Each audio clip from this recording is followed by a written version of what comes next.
31.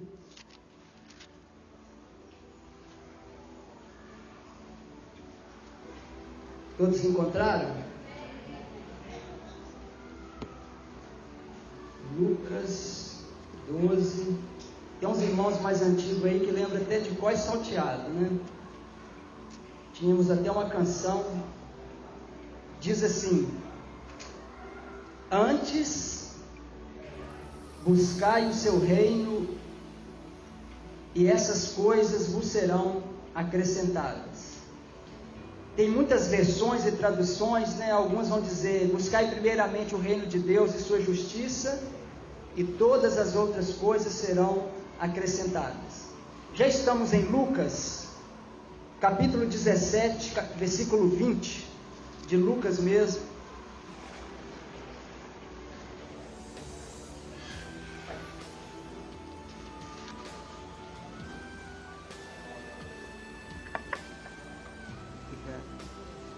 Lucas 17,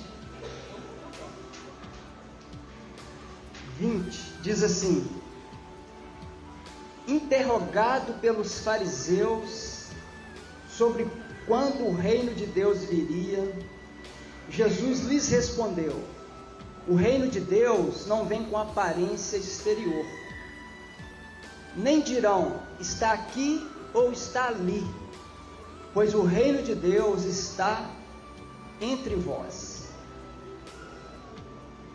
Senhor, que a tua graça possa continuar nesse lugar, tua misericórdia, assim como na adoração, o Senhor possa continuar também nesta noite, nesse lugar, e em todo esse evento, esse final de semana, que a tua misericórdia esteja estendida sobre nós, que vamos estar ouvindo, vamos estar falando.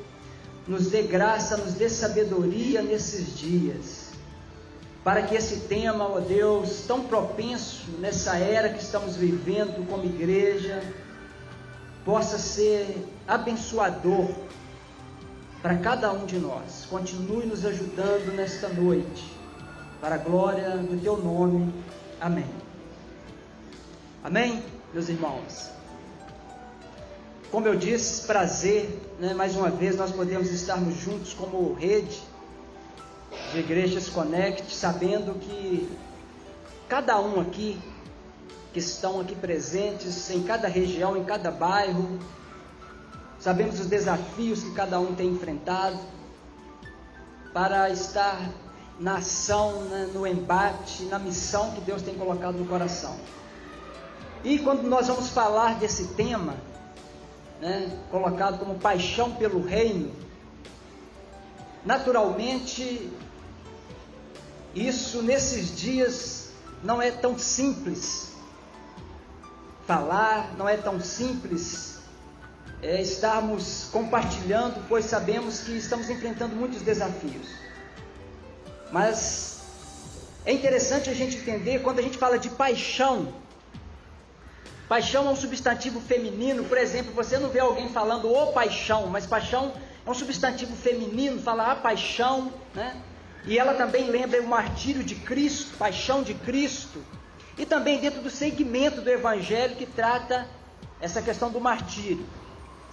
E o que é essa paixão? É um sentimento, de certa forma, né, que possui a capacidade de alterar o comportamento. É um sentimento intenso, profundo, e marcado pelo grande interesse e atração de uma pessoa, falando de âmbito de forma geral. Embora a gente vai, durante a mensagem, talvez não só hoje, mas no decorrer amanhã de outras mensagens, que nós já ouvimos muito sobre paixão, que paixão de repente é algo que vem e vai, que é algo passageiro, que paixão é diferente de amor. Por outro lado, alguns vão falar que quando há amor e falta paixão, que falta essa intensidade no sentimento, nós somos também acometidos de certa frieza, e muitas vezes as pessoas nos seus relacionamentos, elas clamam por algo que ferve no coração, que seja aí sim essa questão da paixão, desse sentimento aflorando intensamente, de certa forma, falando de paixão de forma natural. Mas paixão pelo reino, que é o reino?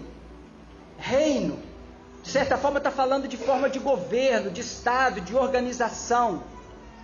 E a palavra, no grego, é basileia, que denota essa questão do reino de Deus. Basileia é tuteu, o reino de Deus. E reino de Deus também tem esse significado um pouco diferente do que quando nós mencionamos o reino, né? O reino de determinado país, de determinada região. O reino de Deus, ele está falando mais do grupo de pessoas que se submetem aos princípios, aos valores estabelecidos por Cristo e estabelecidos pelo Evangelho. Ora de forma visível e ora de forma invisível. E que são demonstrados como? Que são demonstrados esses valores do reino de Deus.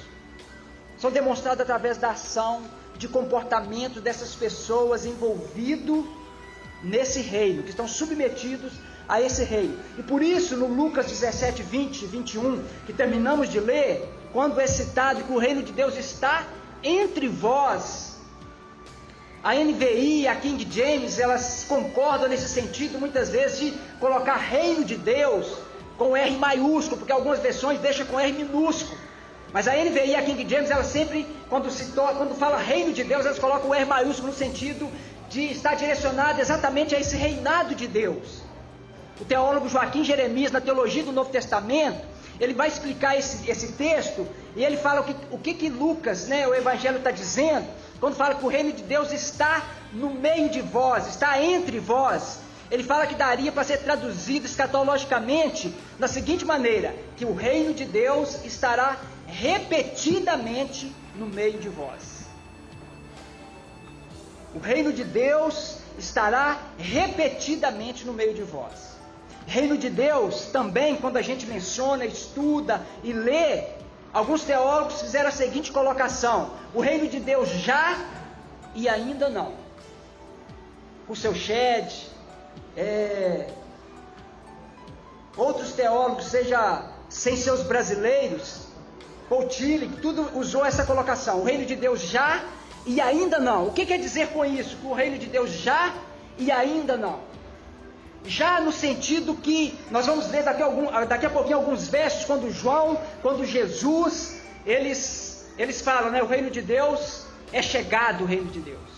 Por outro lado, você vai ver em algumas orações e confissões históricas cristãs, por exemplo, no Pai Nosso: venha o teu reino, no sentido que ainda não está na sua totalidade. Por exemplo, no credo, confissão cristã, dos primeiros séculos, credo apostólico, e em Jesus Cristo, que é o único Filho, que há de vir e há de julgar os vivos e os mortos, falando no sentido de reino futuro. E assim como lemos o Apocalipse, também sabemos que no Apocalipse tem muitas coisas que já aconteceram, tem coisas que estão acontecendo, mas também está sempre apontando para o futuro. Então essa colocação do reino de Deus já e ainda não, ela tem esse sentido, e nós vivemos essa tensão do reino de Deus, que já está entre vós, está entre nós, mas ainda não na sua totalidade. Por exemplo, João e Jesus deixou claro que o que precedia o reino era o quê? Arrependimento. Quando João surge, ele surge com essa mensagem: arrependei-vos, pois é o quê? É chegado o reino de Deus. Lá em Mateus 3:2 e também 4:17. Tanto João quanto Jesus, eles vão fazer essas colocações quando se referir ao reino. Arrependei-vos, pois é chegado o reino de Deus. O reino de Deus, de certa forma, foi inaugurado, digamos assim, em Jesus. Não que ele não existia, que ele não está antes de Cristo, mas ele está, ele está presente antes, mas a partir de João e Jesus, que ele se torna mais enfatizado. Por exemplo, o que Jesus falou sobre o reino de Deus?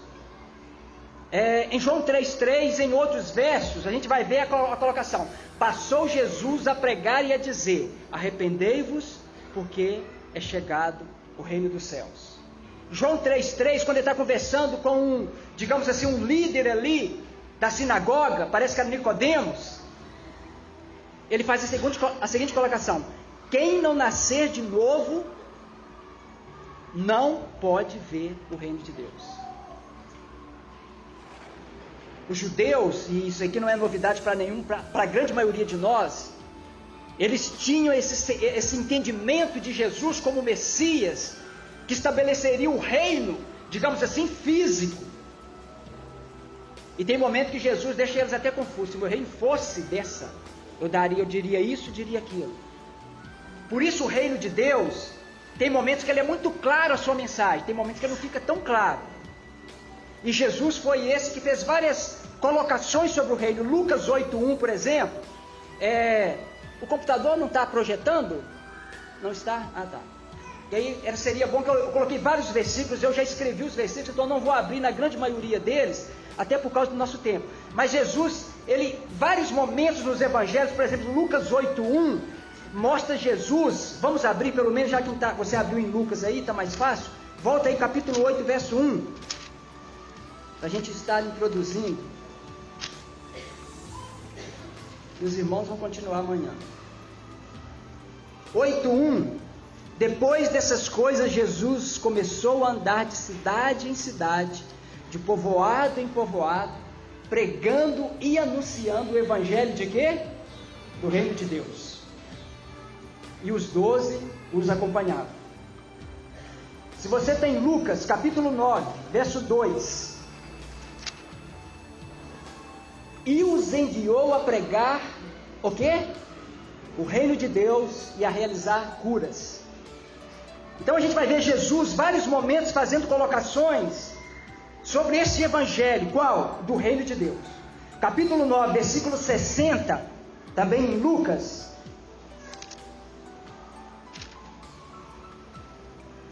Jesus lhes respondeu: deixa os mortos sepultarem os seus mortos, tu, porém, vai e anuncia, o quê? O reino de Deus. Então Jesus, vários momentos você vai ver ele fazendo a sua colocação, do evangelho do reino. E ele instruiu quem? Os discípulos, aqueles que estavam próximos. Vai, de certa forma ali, ordenando, conduzindo, direcionando, instruindo aqueles que estavam ao seu redor a pregar uma mensagem. Qual? A do reino de Deus. É chegado o reino de Deus. E na sequência, nós vamos perceber após morte e ressurreição de Cristo, Atos capítulo 1, versículo 3, que é exatamente ali depois já da ressurreição. Se você está com a sua Bíblia aí, pode me acompanhar, ou não, você pode ouvir com atenção também. Atos capítulo 1, versículo 3, depois de ter sofrido, apresentou-se vivo também a eles, e muitas provas incontestáveis, aparecendo-lhes por 40 dias e 40 dias e falando das coisas referentes ao reino de Deus. Então Cristo, você vai perceber que ele tem esta mensagem. Qual? A do reino de Deus. Ele apareceu ali após, e ali novamente qual que é a instrução? Ele instrui em relação falando coisas referentes ao reino de Deus. Atos capítulo 8, versículo 12. Vocês também já conhecem quando Filipe, me parece que é o Filipe, se não for, já quase que eu coloquei o Filipe aqui como ator principal. 8 capítulo, versículo 12, 8, 12, Atos. Mas quando creram em Filipe, que lhes pregava acerca do reino de Deus. Atos 28. Para a gente fundamentar melhor aqui. 28, 23. Tendo eles marcado um dia, muitos foram encontrar-se com ele em sua casa, desde manhã até a noite. Paulo lhes explicava com bom testemunho o reino de Deus. Versículo 31. Pregando o reino de Deus e ensinando as coisas concernentes ao Senhor Jesus Cristo, com toda liberdade e sem impedimento algum. Paulo, você vai ver algumas colocações que ele pregava incansavelmente. Algumas versões desses versículos que eu li, está dizendo isso. que ele ensinava e pregava incansavelmente o reino de Deus. João Batista, quando ele apareceu lá, antes de Cristo, a mensagem dele também, antes de Cristo, foi: crede no Evangelho, arrependei-vos e crede no Evangelho, porque o reino de Deus está próximo. Quando esse texto ele está próximo, novamente aqui esse Joaquim Jeremias, na teologia do Novo Testamento de Jeremias, ele esclarece que o reino de Deus está próximo, está querendo dizer, na verdade, quando ele fazia essa colocação que o reino de Deus está próximo, é que Deus estava próximo. Fazendo aqui os estudos, a exegese desses textos, esse teólogo, ele traz essa colocação, o reino de Deus está próximo, Deus está próximo, por isso, arrependei-vos. Amém? Eu achei interessante, alguém fez uma brincadeira recentemente, parece no WhatsApp ou Facebook, que alguém falou assim: não me julgue, é Deus que me julga. Aí o cara falou assim: e isso não te traz um temor? Porque quando você ouve uma mensagem dessa, arrependei-vos, porque Deus está próximo. Não estava. Porque naquele campo, historicamente falando, nessa passagem do Antigo Testamento para o Novo Testamento, e é interessante que nesse referindo a João, Jesus falou que dos nascidos de mulher não havia o quê? Maior. Mas os do reino eram o quê? Maior que o próprio João. Então por isso há uma profundidade na mensagem do reino de Deus, e que muitas vezes nós lemos as páginas da Bíblia sem exatamente ter essa consciência do que é esta mensagem do reino de Deus. Digamos assim, de sermos cidadãos do reino de Deus. Eu lembro que o pastor Paulo brincava muito comigo assim: você é cidadão do reino de Deus. E por isso muitas vezes nós não temos essa noção do que é ser, digamos assim, o cidadão do reino de Deus. Por isso eu achei tão interessante quando estava lendo a teologia do Novo Testamento de Jeremias, falando: o reino de Deus está próximo. Deus está próximo. Temei. Mas o reino de Deus, e nós hoje, na nossa caminhada cristã, na história, nós tendemos às vezes a confundir reino de Deus com a igreja. Não é verdade? Mas o reino de Deus está acima. O reino de Deus não está limitado pelas limitações que muitas vezes a igreja tem. Alguém até brincou que Jesus queria estabelecer o reino, e aí as pessoas não entenderam, e levantou-se a igreja. Claro que está fazendo uma brincadeira. Por que nós não podemos dizer que a igreja é o reino? Não é desmerecer a igreja, mas a igreja é seu principal instrumento da proclamação do reino. Amém? Por isso a importância tão grande de conceituarmos e entendermos reino de Deus e o instrumento que proclama o reino, que é a igreja. Se a igreja, que é o principal instrumento de proclamação desse reino, que é o principal instrumento do reino de Deus, ela está passando por um momento de desapaixonada, ao contrário do título dessa conferência, se esse instrumento do reino de Deus não tem consciência exata da sua mensagem, do significado desse reino, se esse instrumento do reino está sem empolgação em ser esse instrumento na proclamação deste reino, isso precisa ser revisto.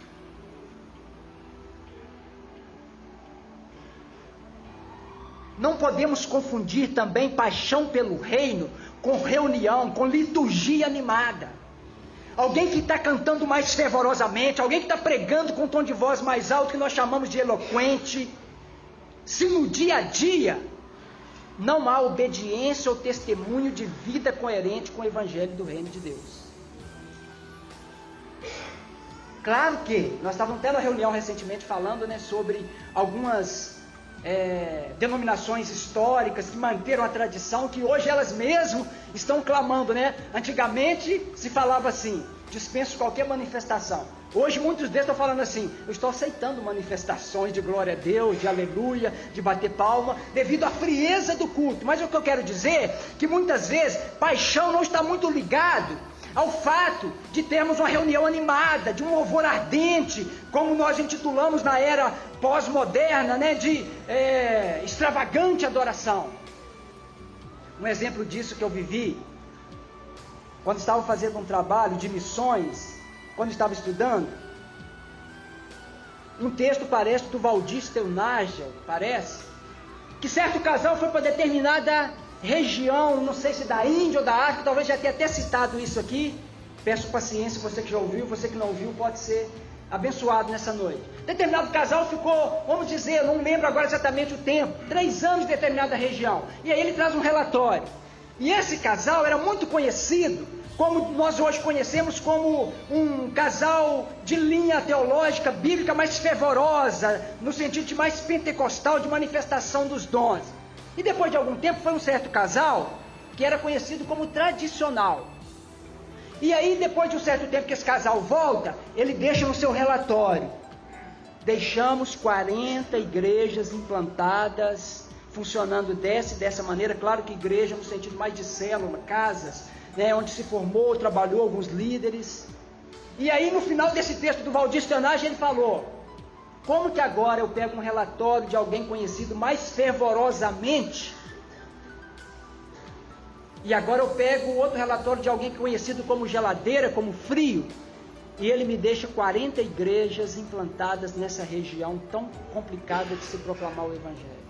Ou seja, não dá para a gente medir a questão de paixão por coisas externas. É claro que ninguém suporta uma reunião morna, uma reunião apática durante muito tempo. Mas é que muitas vezes não está ligado a isso. Está ligado a essa atitude do dia a dia, de não deixar morrer, de não deixar esfriar. E hoje, quando a gente vai falar desse tema de paixão, paixão pelo reino, e sempre quando eu colocar aqui a questão da paixão,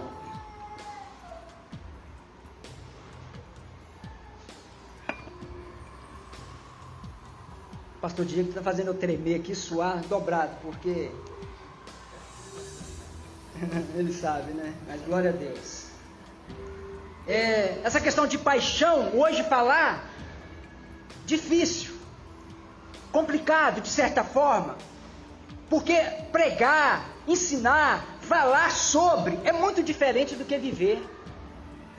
Nós podemos fazer explanações belas sobre, sobre ser intenso, sobre ter paixão. Nós podemos de repente utilizar um momento aqui intenso de adoração, de oração, e aí nós suarmos, ficarmos vibrantes.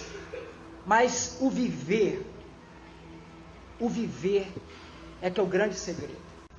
Viver dia após dia amando. Por isso que quando eu colocar paixão, vou colocar paixão e amor, ok? Para dar um equilíbrio aí. Amém? De amor e paixão pelo reino de Deus. Por que hoje é difícil falar sobre esse tema? Eu tenho certeza que todos que estiveram aí meditando, refletindo esses últimos meses aí, esses últimos dias, enfrentaram as mesmas dificuldades. Por quê? De certa forma, nós estamos enfrentando um tempo de descompaixão, se é que tem essa palavra, não de amor muitas vezes, mas de desamor, de esfriamento. Mateus 24:12 fala que o amor o quê? Esfriaria. Estamos vivendo um momento de descrédito do sistema político, no sistema social, sociedade dividida, desunida, descrédito também muitas vezes do sistema religioso, que ainda pesa muito sobre nós. Por isso falar desse tema. Parece que nunca na história tantas decepções, tantas frustrações no meio religioso, tantas dificuldades, tantos dilemas no nosso meio religioso, a cada dia ao nosso redor. Vivemos um tempo de interesse, de troca de favores, de muitas vezes temos que pisar em ovos para trabalhar com determinada pessoa. Vivemos um tempo que hoje muitas vezes, onde nós, ao invés de repente algum tempo atrás de se pregarmos o evangelho do reino, nós precisamos apelar para reuniões, digamos assim, para conquistar. Nada errado, mas muitas vezes apelar para um churrasquinho. Nada errado, muitas vezes apelar para determinado tipo de reunião. E ainda assim, às vezes, partimos para bajulações. Claro que tudo isso tem seu lugar no momento certo. Picanhazinha, que quem quiser fazer, me convidar aí, eu tenho todo o direito, tá? Nesse lugar aqui. Nem todos aqui podem dizer o mesmo, mas eu estou aceitando esses convites. Mas é um tempo difícil. É um tempo onde hoje nós conversamos com as pessoas.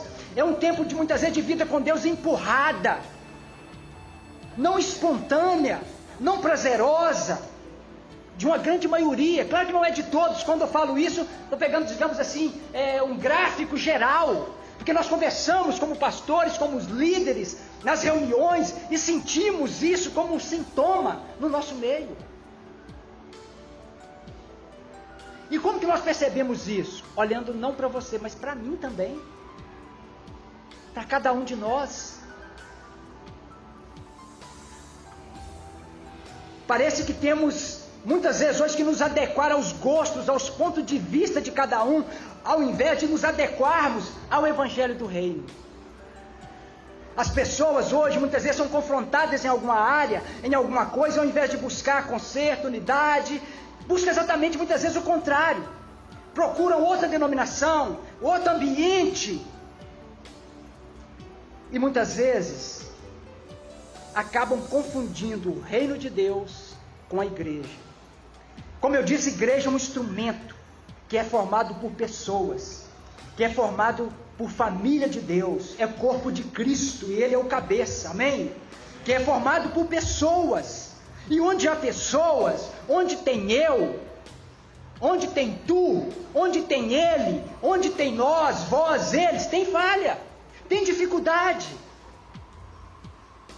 E como eu citei acima, como eu citei pessoas, percebemos que o reino, ou característica do reino de Deus, de certa forma, elas são manifestas através também da ação desta igreja que é instrumento, ou de nós, ou de corpo, no nosso comportamento em relação com o tu, com o outro, amém? Com as necessidades do outro, mas veja bem, com as necessidades do outro, quando o amor é o combustível principal, quando as necessidades do outro não são usadas como interesses, quando como isso acontece, quando ou como isso acontece? Na prática do amor.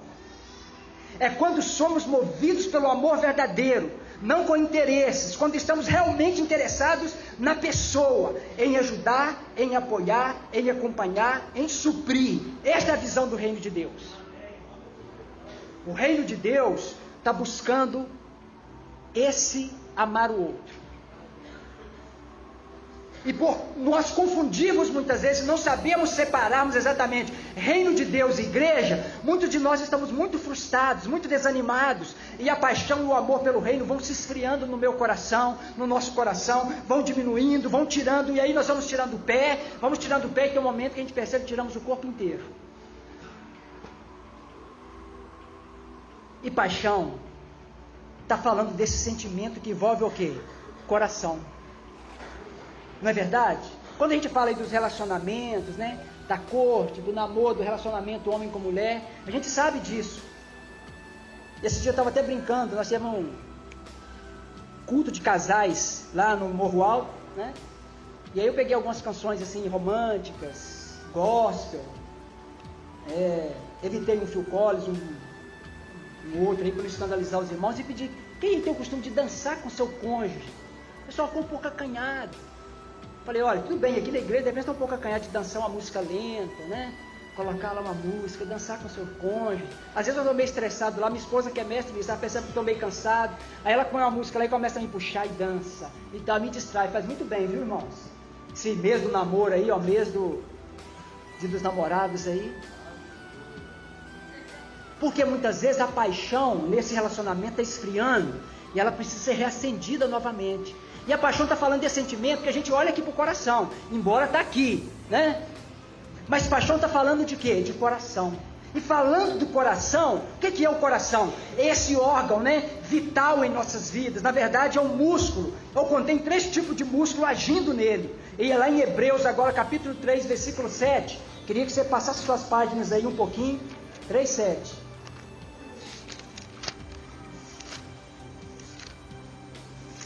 A esposa vai me bater quando eu chegar em casa hoje. Ou vamos dançar novamente. Me salvou aqui, viu, meu bem?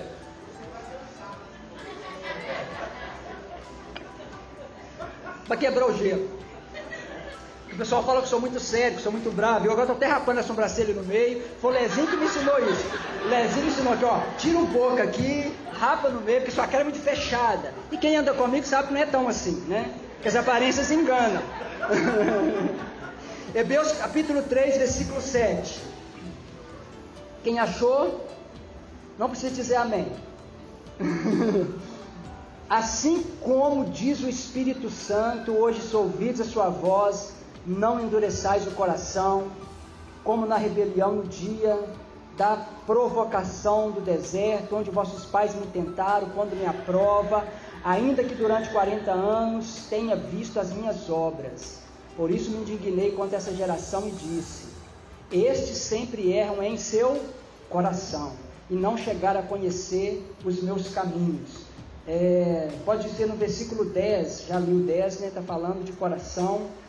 Nesse texto aqui, o contexto desse texto, você precisa pegar o capítulo 3 todo, eu quis tomar emprestado aqui, não estou querendo tirar do contexto, mas o que eu quero usar aqui é a questão do coração. E esse Hebreus capítulo 3, né? Esse autor está instruindo esse povo hebreu exatamente sobre o perigo da dureza do coração. No versículo 9 ele fala: vossos pais me tentaram, colocando à prova. Está se referindo lá quando o povo estava saindo, a rebeldia do povo. E do versículo 7 ao 15, pelo menos 3 vezes, no versículo 8, 10 e 15, está mencionando a palavra coração. Versículo 8, não endureçais. Versículo 10, não é o 10, 12, isso, olha só o 12, cuidado para que nunca se ache qualquer um de vós com coração perverso e incrédulo, que vos desvie do Deus vivo. E no versículo 15 novamente, enquanto se diz, hoje se ouvirdes a sua voz, não endureçais o vosso coração. Por que eu estou mencionando o coração? Porque quando a gente fala de paixão, muitas vezes está ligado ao coração. E o coração, falando de forma natural, ele requer o quê? Requer cuidados. Quantas pessoas muitas vezes hoje falam assim: como está seu coração? Como é que está o colesterol, a pressão? Está fazendo exercício, está alimentando, está fechando a boca, está fazendo uma dieta necessária? E emocionalmente, o coração está de alguma forma ligado às emoções, à alma, né? Falam, seu coração está triste, alegre, está fechado? Como que está? Você fez isso de coração? O coração, de certa forma, está falando do todo do ser. Você fez isso de coração? Mas o autor de Hebreus aqui está falando não nesse sentido, mas no sentido também espiritual. Ele fala no versículo 12, cuidado, cuidado, é um alerta. Por exemplo, na parábola do bom semeador, lá em Mateus 13, 19, vai estar falando que o semeador saiu a semear e que de certa forma o coração do homem é exatamente isso, é esse terreno. Capítulo 13, 19 e versículo 10, está falando exatamente aquilo que foi semeado onde? No coração. No coração. Às vezes nós estamos cantando, pregando, fazemos tantas coisas, e ainda assim Jesus disse: esse povo me louva com os lábios, mas o quê? O coração está onde? Está longe. O que Jesus está falando com isso? Que tem reunião, que tem liturgia, que tem organização, que tem ritual, que cumpre-se uma agenda, uma tabela, mas e o coração? Está separado, está longe, está distante. Mateus capítulo 15, 19. Se você não abriu, ouça com atenção. Porque do coração é que saem os maus pensamentos, adultérios, imoralidades sexuais, furtos, falsos testemunhas, calúnias. Por isso o autor de Hebreus, ele nos alerta. Cuidado, para que não se ache em vós um coração, muitos vão falar incrédulo, endurecido, coração endurecido. E é interessante que lá no texto de Ezequiel 11:19, fala que ele tiraria o coração de quê? E nos daria o coração de carne. Mateus 6:21, a maioria conhece. Onde está o teu coração, aí está. Ou o contrário, onde está o teu tesouro, está o teu coração. Mateus 22:37, amarás o Senhor teu Deus de todo o coração.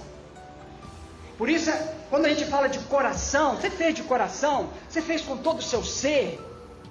E cá para nós, quando alguém é pedido para fazer alguma coisa, quem pediu sabe se foi feito de coração, não é não? Fica notório, fica claro, quando é de coração. Então o coração é esse, digamos assim, esse que está medindo. Buscar-me-eis, me encontrareis, me achareis quando me buscardes de todo o coração. Mas a gente está falando de paixão pelo reino.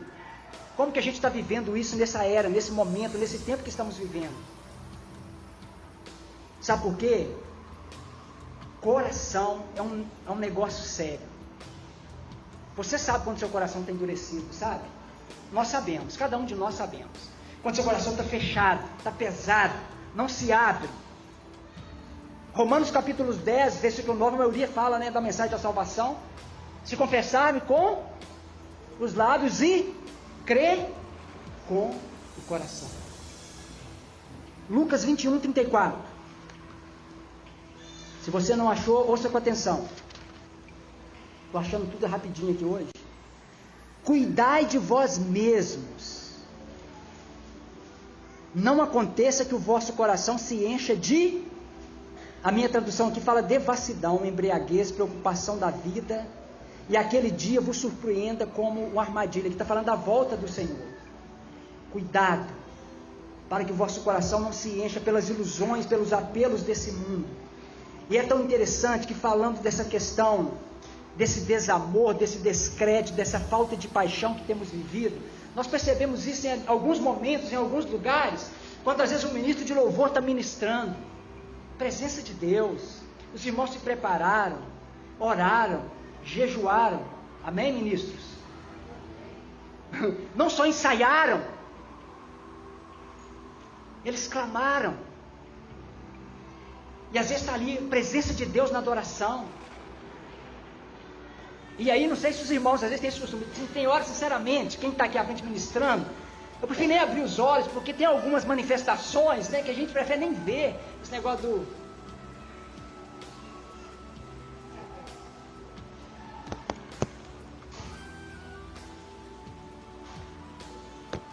Eu prefiro fechar e ficar lá, sabe? E aí às vezes o irmão tem que falar, irmãos, adore, levanta a mão, vira para o lado, vira para a esquerda, vira para a direita.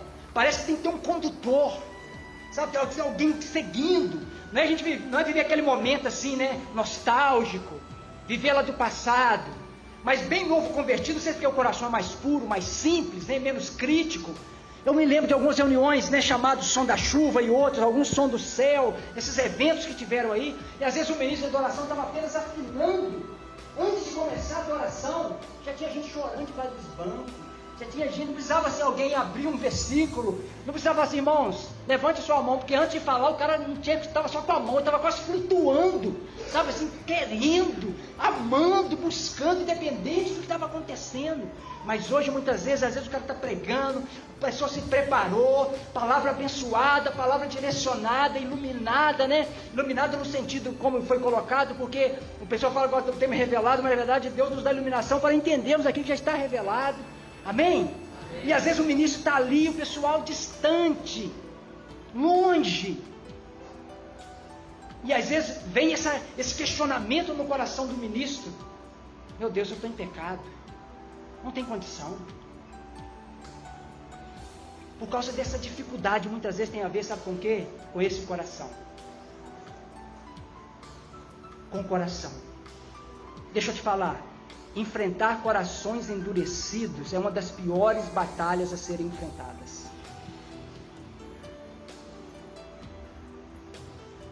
Eu me lembro bem de uma brincadeira, né? O cara estava descendo do monte, aquela turma desceu do monte, aí tinha alguém lá, estava endemoniado, todo mundo descendo aquele fogo e tal. Aí tem aquela roda lá e tal, todo mundo orando. E aí, acho que o pastor Elício me contou isso uma vez. E aí tá lá, fala seu nome, manifesta, fala seu nome. O cara falou Reginaldo, o cara, sai dele, Reginaldo, sai dele, Reginaldo. Se tiver algum Reginaldo aí, tá, não tem nada a ver com você. Ou Ronaldo, não sei mais. Mas aí depois nós estávamos meditando, que muitas vezes, por incrível que pareça, o pior a ser enfrentado às vezes, nem é tanto o demônio que manifesta. Não sei se eu posso usar o termo aqui, mas é esse demônio do coração endurecido. Se a gente pode dizer isso, esse demônio do meu coração endurecido. Porque esse ser espiritual, na autoridade do nome de Jesus, você expulsa, mas o coração endurecido não. Por isso nós vivemos esse tempo tão complicado e tão difícil. Por isso é desafiador falar de paixão pelo reino. Sabe por quê? Nós somos o povo que, de certa forma, os evangélicos, o que mais, de certa forma, vai à igreja. Pelo menos algum tempo atrás. Porque hoje nem isso, infelizmente, tem acontecido. Antes, você lembra? O crente domingueiro, hoje nem isso dá também de falar, às vezes. Hoje ele fala assim, o crente domingueiro sim, domingo não. Domingo sim, domingo não. Difícil, complicado. Mas de certa forma nós somos o povo que mais vai à igreja, que mais ouve várias mensagens, não só às vezes nos púlpitos, mas no YouTube, né, no Facebook, na internet.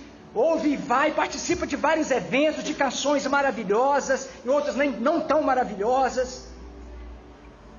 E muitas delas, de certa forma, estão nos instruindo a obedecer, a perdoar, a suportar, a amar, a servir, a sermos exemplos, etc. Mas temos tantas dificuldades e tantos distanciamentos em relação a alguma dessas coisas, em obedecer. Por isso, a sabedoria, lá em Provérbios diz, filho meu, dá-me o teu coração. Por que dá-me o teu coração? Porque Jeremias, lá 17:9, fala que o coração é o quê? Enganoso. Tem uma tradução, revista atualizada, que fala que ele é enganoso e desesperadamente corrupto. Nosso coração. Pegando a teologia de Calvino aí, da Tulip, lá dos 5 pontos, né? Do calvinismo. Primeira delas, total depravação. O homem é o quê? Depravado. O homem é mau. Em si o homem é mau. O homem pode fazer coisas boas no sentido de abraçar alguém, de dar cesta básica. Mal no sentido de nunca, por si só, ele falar, eu preciso de Deus, se Deus não agir no coração dele. Aí nesse sentido, eu penso que Calvino acertou de esse homem corrupto, coração pesado, duro. Por isso, eu acho interessante a colocação de Jeremias. Enganoso é o coração. E aí eu gostei dessa tradução. Desesperadamente corrupto. O coração, de certa forma, está falando daquilo, de maneira simbólica, figurada. O coração, de certa forma, é um tipo de altar de sacrifícios, digamos assim. Lembra que no Antigo Testamento tinha pecado, levava o animal ali no altar, quebrava, não é isso?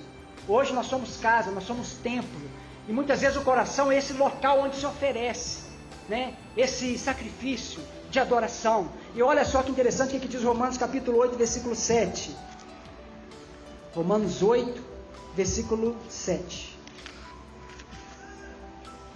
Diz assim, se você não abriu, ouça com atenção.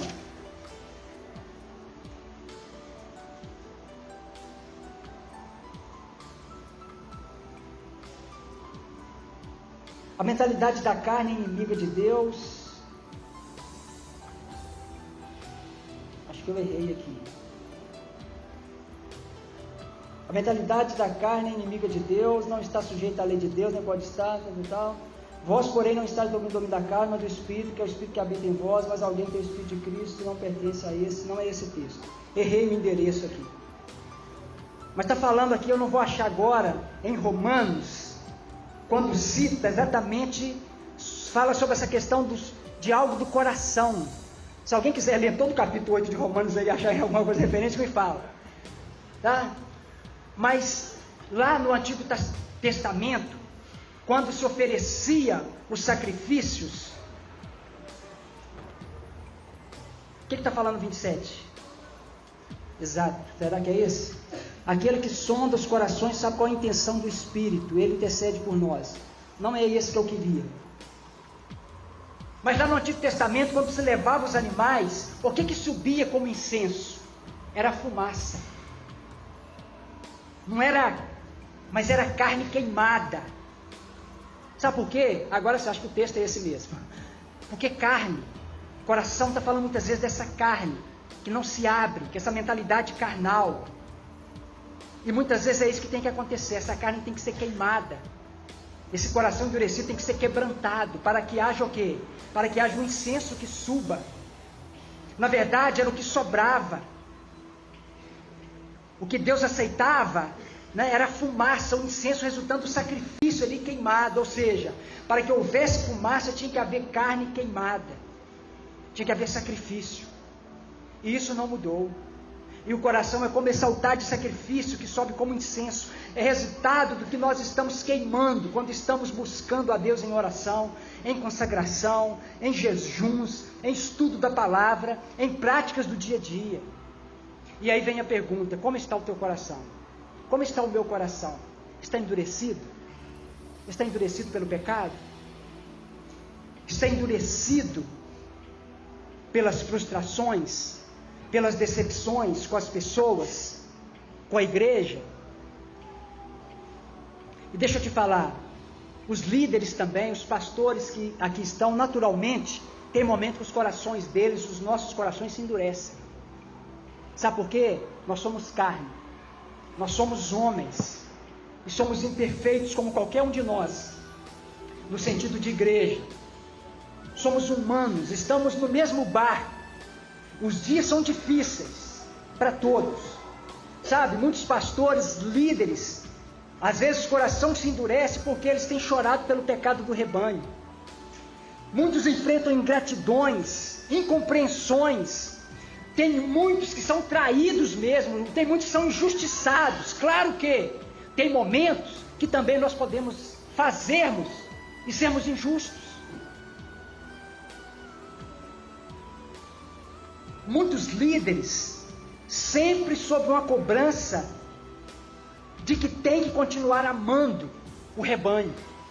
Muitos pastores, muitos líderes têm amado, têm buscado, têm batalhado para o coração não se endurecer. Mas sabe por quê? Porque muitos têm essa cobrança que nós precisamos continuar amando, servindo o rebanho, a igreja acima de tudo. Não é verdade? Mas aí vem um alerta. Nada pode justificar a permissão da continuidade do coração duro, endurecido. Se continuarmos com o nosso coração endurecido, como teremos espaço para amor e paixão pelo reino? Vocês sabem que eu não gosto muito, vire para esse, repita isso, mas eu faço essa pergunta para mim mesmo. Se eu continuo e permitindo que esse coração continue endurecido, como haverá espaço em nós para o amor e paixão pelo reino de Deus, pelas pessoas? Você pode me dizer assim: ah, meu coração está endurecido com isso, com aquilo, não com o reino de Deus. Bacana, louvemos a Deus para quem consegue trilhar esse caminho. Mas quando eu não estou bem com alguém, não estou bem com as pessoas, se Jesus falou amar a si mesmo, amará o Senhor teu Deus como a ti mesmo, e ao próximo como a ti mesmo. Amará o Senhor teu Deus de todo o teu coração, e ao próximo como a ti mesmo. Que Deus nos dê muita graça para que nós não permitamos que o nosso coração se endureça ou permaneça endurecido. E deixa eu te falar, quem pode quebrar um coração endurecido? Só aquele que, como nós adoramos aqui com a canção, ele não deu apenas o braço, ele não deu apenas o corpo, a perna, ele deu por inteiro.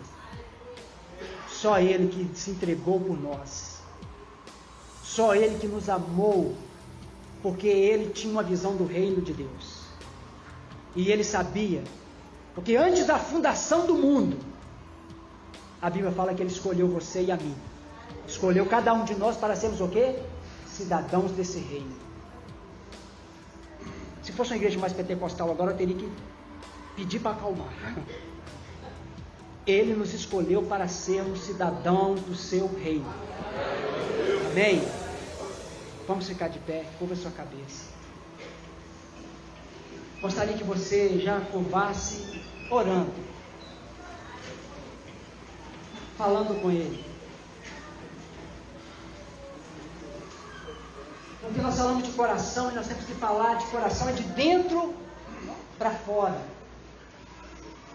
Como está o meu coração? Eu quero amar? Eu quero ter amor pelo reino?